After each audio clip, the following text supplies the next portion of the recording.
Summer Nicole here at Life with Summer Nicole, and let's talk honestly about your girl's weight. So, I've gained about 20 pounds, y'all. And I want to start with this story.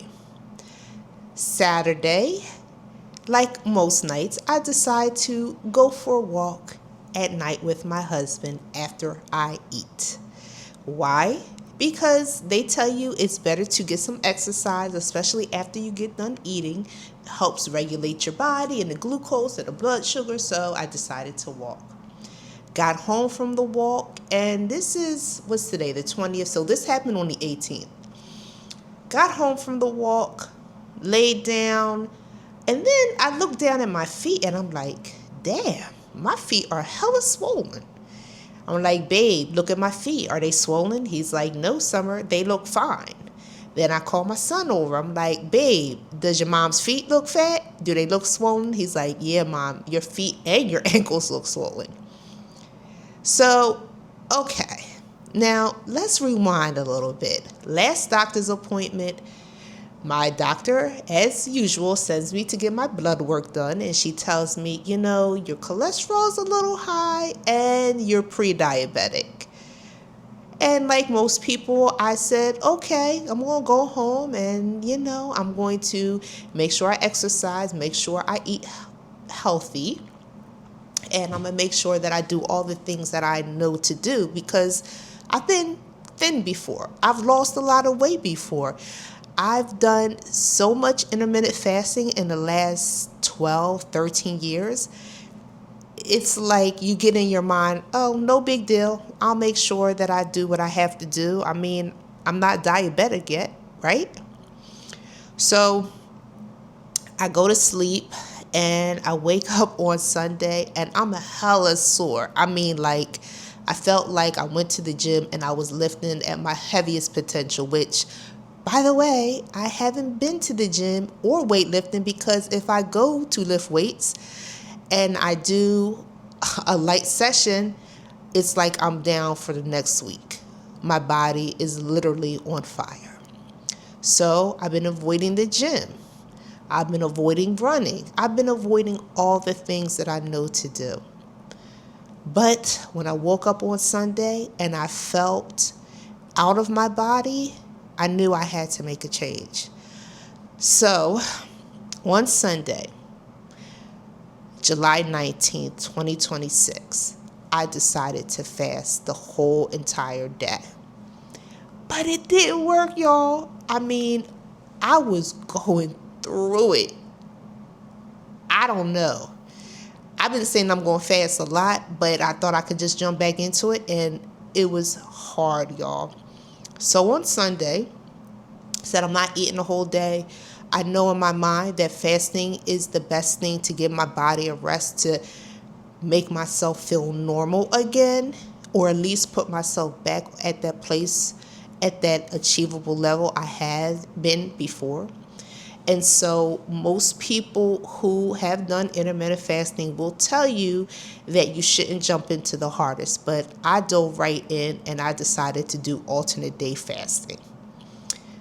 However, I had something to eat.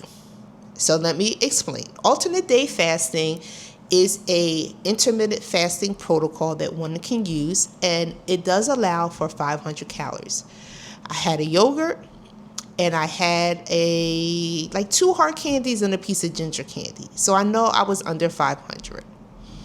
But I decided I needed to do this for myself. And I've done intermittent fasting for years, okay? Before it was popular, I was doing it. I was OMAD, which is 1 meal a day, where you eat your whole meal within an hour. I've done Warrior Diet, which is you have a 4-hour eating window. I have done 16-8, where you have an 8-hour window. I have done every other day, where you fast and you feast every other day. Well, I decided right now that I want to do alternate day fasting. I did allow myself 500 calories, and it was fine. I woke up this morning. I weighed myself. Today is Monday, July 20th. I was 175 pounds. So I probably weighed a lot more during the weekend. especially with getting all that fluid out of my system. And baby, let me tell you, your girl was peeing like every 5 minutes yesterday. I drank a lot of water and I peed a lot. And I am going to record my progress for you all.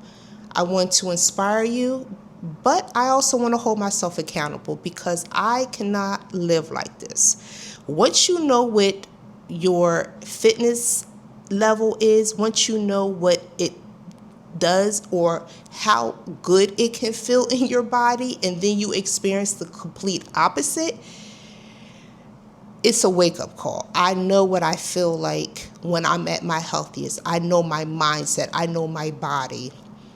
This body that I'm in right now, I don't recognize her.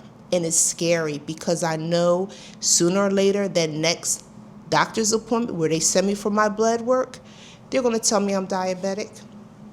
I can't do that. I can't live like that. I don't want to live like that. So I am taking some control. So today, what did I eat? Let's get into it real quick. I made dinner last night. I made baked macaroni, cheese, cabbage, and barbecue chicken. I had that today. I had a Rice Krispie treat. I had a slice of watermelon, and I had a yogurt. That is what I ate today, and I feel satiated, full. I am fine. I am drinking my water. Lots and lots of water, y'all. I plan to take a walk in another 20 or 30 minutes. And most of all, I am going to reacquaint myself with this fasting protocol by reading the Every Other Day Diet. I have so many fasting books. I have the book by Jason Fung. If you know, you know. He is like the father of intermittent fasting.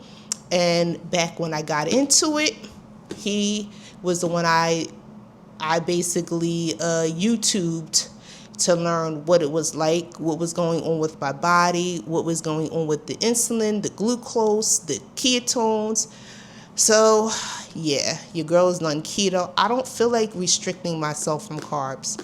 I like French fries. I want to have fries. I want to have chips. But I want to be healthy. So if I have to eat every other day and just do a 500 calorie meal for that fasting day, that's what I'll do. But today was a feast day, and I actually did not eat a lot, and I actually feel full. So that's a good thing. So my weight. I woke up this morning and I weighed myself again on 175. I will keep you guys posted about my next weigh-in, which will be tomorrow. I'll see how much I weigh. And then I'm going to try to make videos daily so I can not only inspire you folks out there, you lovely people out there, but I'm also going to do this to be accountable to myself because I have to take back my health. I don't want to wait for a doctor to tell me that there's nothing I can do. I need to be on medication for the rest of my life. And guess what? I'm already on high blood pressure medication. So adding another medication to my regimen, it just, we can't do that. We're not doing that, y'all. And I'm 49 years old, and I'm also going through menopause. So that's a whole other issue.